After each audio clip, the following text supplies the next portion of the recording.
Right, hello, and how are you doing? So this is the like an introduction class. All right, so I'll go straight to the point. Now, if you remember, the first time we learned the piano, so we we talked about what is music. We talked about different styles of music. We talked about how music's supposed to sound. So, but for distance sake, I'm going to go straight to the point. And the first thing I'm going to talk about is the basics. Now, what are the basics? The basics number one is for you to understand the layout of your piano. Now, if you look at your screen, you will see a piano layout. You will see a black key, that one I'm touching. You see two black keys. You will now see three black keys. You see other two black keys, three black keys, two black keys, three black keys, two black keys. Three. Now, the first thing you need to understand is that layout. So I'll ask, can you identify the two black keys? Can you identify the three black keys? If the answer is yes, the next step is for you to understand what are the names of these keys. All right. Now, if you remember very clearly, I'm sure I wrote it down in your book when you were around. All right. So now the first thing I'm going to do now is to tell you the names of the keys on the piano. I know you might be asking, okay, what's the meaning of keys in music? All right, keys in music, keys in piano, they are both the same thing. Okay, now when you talk about keys is like language. It's like in computer world we call it programming. All right, in English language we call it language, but in music it's called keys. Now I'll let's try to give this instance. If you are speaking to one another, trying to communicate with a person, you must communicate to that person with a language. Let's say English, meaning if you are not communicating in any language, there will be trouble because the person will not understand what you are saying. The same way in music, if we are singing a song, playing a song on any musical instrument, it must be done on a particular key. It must be done in a particular language. All right, so that's just the whole concept of keys. All right, you just substitute keys with languages, they are the same thing. Substitute keys with computer programming, they are just the same thing. All right, they are similitudes rather. Now let's continue. So, and now naturally we have about 7 of them, but altogether we have 12 keys. All right, let's start. Now, if you look at your keyboard, you can see I'm touching two black keys. I just picked a random two black keys, and this is three black keys. So I'm going to work in from here to here. I'm going to be using this place, or let me use here your middle C. All right. So I'm going to be working with this part. Now, if you look very carefully, these are two black keys. All right.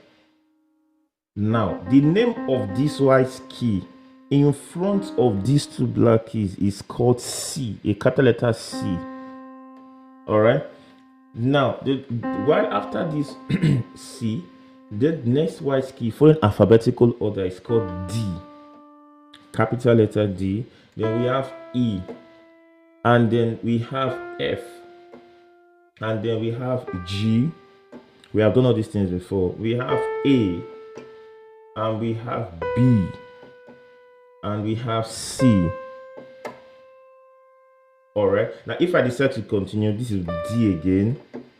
Now, this will be E, this will be F, this will be G, this will be A, this will be B, this will be C, and so on and so forth. So the piano is just a repetition of itself. Now, if you look very carefully, this was the white key in front of the three black keys is your C, while the white key in front of your three black keys is your F.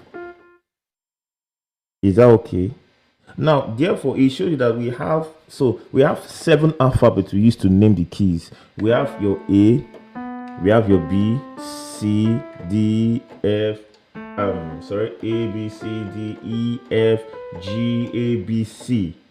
All right, so those are the 7 alphabets we use to name the keys. I don't know if you understand what I'm saying so far.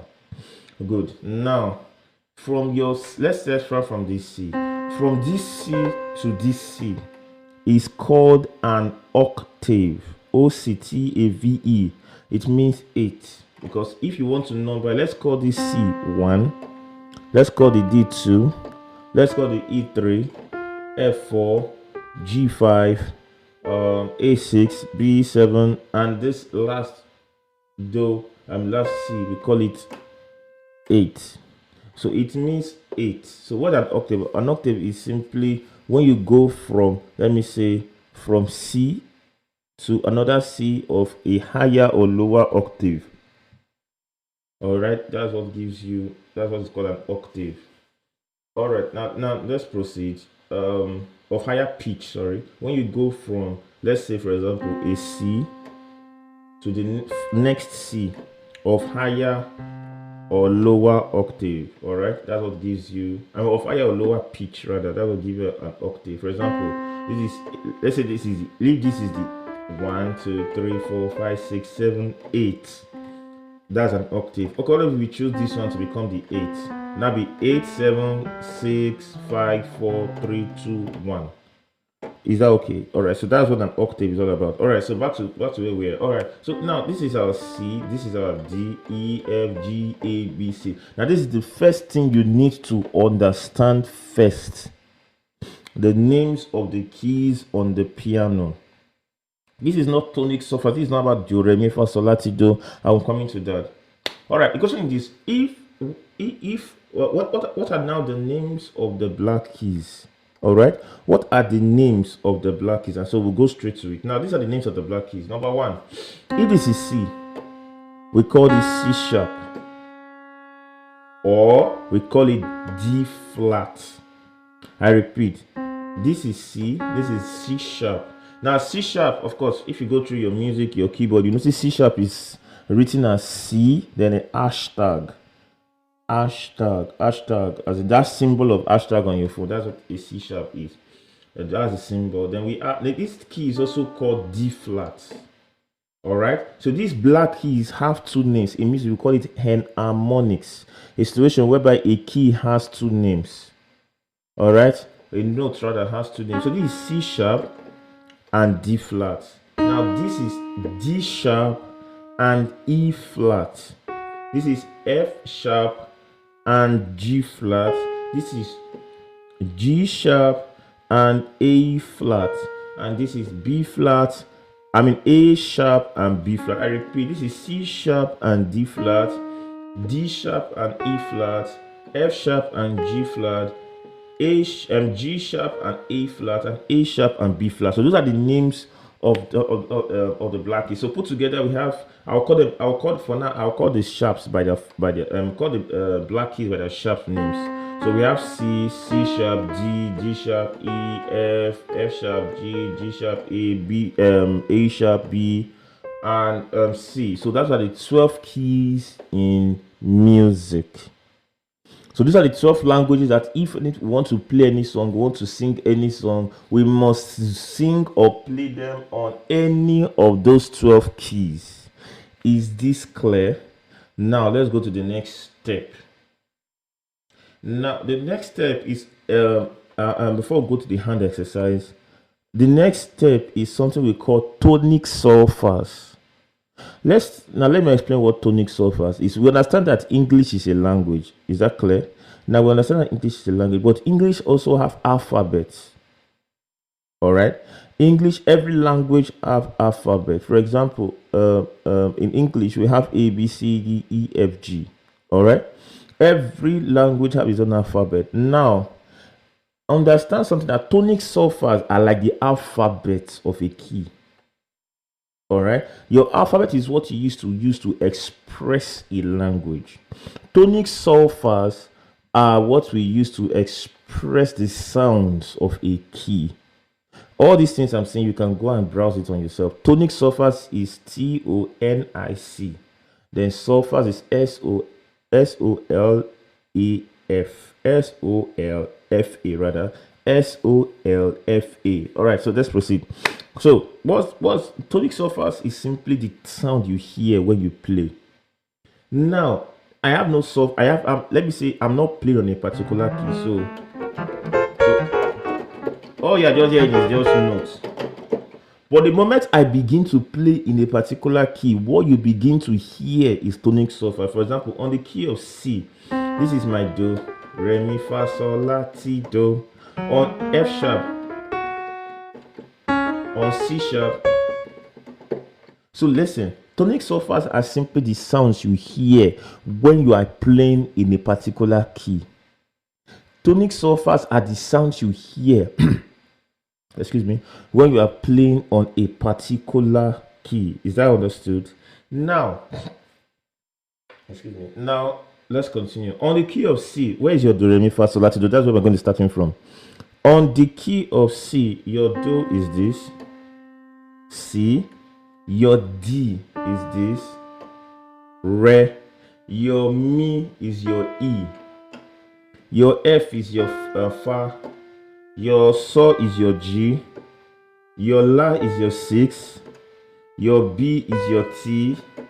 And your C is your do again. Alright, I repeat. Your C is your do. Your D is your re. Your E is your mi. Your F is your 4. And fa rather. Your G is your 5. A is your 6. B is your 7. And C again is your do. Is this understood? Now, if this is understood, we can now proceed to the next level. Before we go to ear training, I think it will be the next video, not this one. All right. So the next thing, now you'll be seeing my fingers. So what I want to do now, the next thing you want to do now, listen carefully, is for you to okay. Let's talk about ear training a little bit. The next thing we need to do is for you to understand this, how these sounds are. All right. Now, this is an exercise you are going to do for me. This is like the end of this section, but I'll add in a little bit of tips. I want to ensure you understand what we're doing. All right. Now, this is the assignment you are going to be doing. We're in the assignment section now. All right. The assignment section of this video. Now, this is what you are going to be doing. The exercise you are going to be doing. Number one is the ear training exercise, and number two is your fingering exercise. Okay.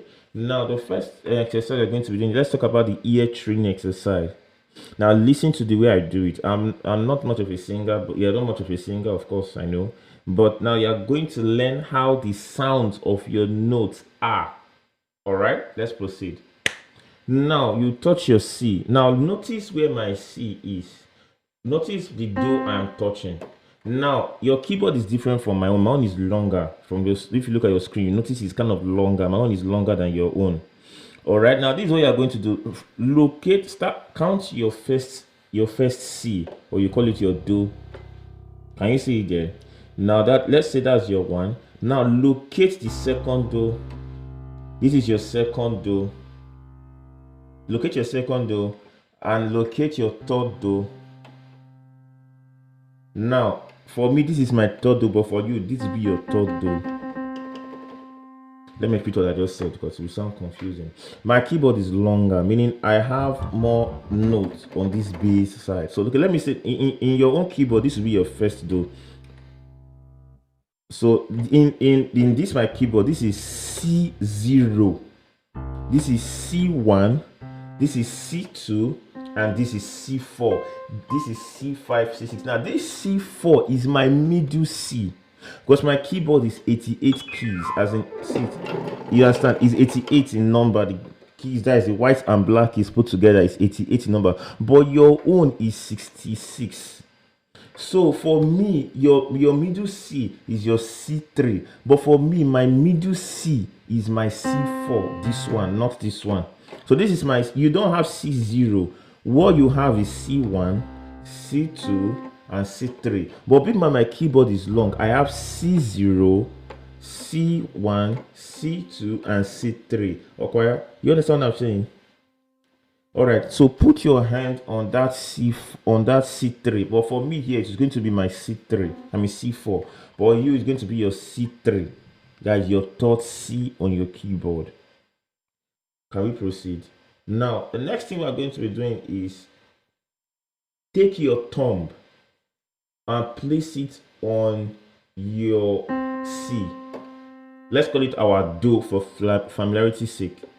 Now, place your pointing finger, that is the next finger, and touch your D, that is your re, place your middle finger, touch your mi, and place your ring finger on your fa and your pinky on your saw. So now you have on your right hand, I'll call now. I won't be calling ring finger, pinky finger, and the rest. That's not the way we do it, all right? Now, what I'm going to be saying is, for example, now I'll call my thumb on my right hand. I'll call my thumb 1. I'll call my forefinger 2. I'll call my ring finger, my middle finger 3, and the ring finger. So that's do. So using your thumb, pinky, thumb, forefinger. So now this is your thumb. This is your ring finger. Then now you have your fa. You go to your saw. Now that so you use your pinky finger. All right. So that's the way we do it. So your thumb will play do. That's number 1 finger play do. Then your re is played by your forefinger. Your mi is played by your middle finger, and so on and so forth. So now touch your do. Now go to your re. Go to your mi. Go to your fa. So all using the correct fingers, and don't do that do re mi fa sol fa mi re do. So can you see it? So that way you're going to practice. Is that okay? Then before we now talk about using the left hand. All right, so practice it do re mi fa sol fa mi re do over and over and again. Then let's go to the left hand. Use your pinky finger and touch your do on the left hand. Your pinky finger on your do. All right, now for your re, it will be your ring finger. For your mi, it will be your middle finger, and fa will be your pointy finger. So will now be your thumb. So practice it again using the correct fingering. It's not that hard. All right, it's not that hard. It's not hard. All right, now I'm going to bypass some things in the video. Now this is the assignment you are going to do for me. All right, some things are going to be playing in the video. Don't bother yourself. Now this assignment, number 1 is ear training, and number 2 is this fingering exercise. Let's talk about it. That fingering exercise is number 1 you should do. Learn your fingering. The number 2 you are going to do is the ear training. All right, now that ear training, what does it mean? Touch your do on your keyboard with your right hand. Try and sound the notes. For example, when you touch the do, to give you do. When you touch the re, to give you re. So you voice it. Then you touch the mi, to give you mi. You get, for example, you can hear do. And if I touch the re. When you touch the mi. When you touch the fa, so that's the so. La, then ti, then do. So these are the exercises you'll be doing for me. Touch them, voice them, touch them, voice them again. Do. All right, so you have to practice and practice, and the Lord is just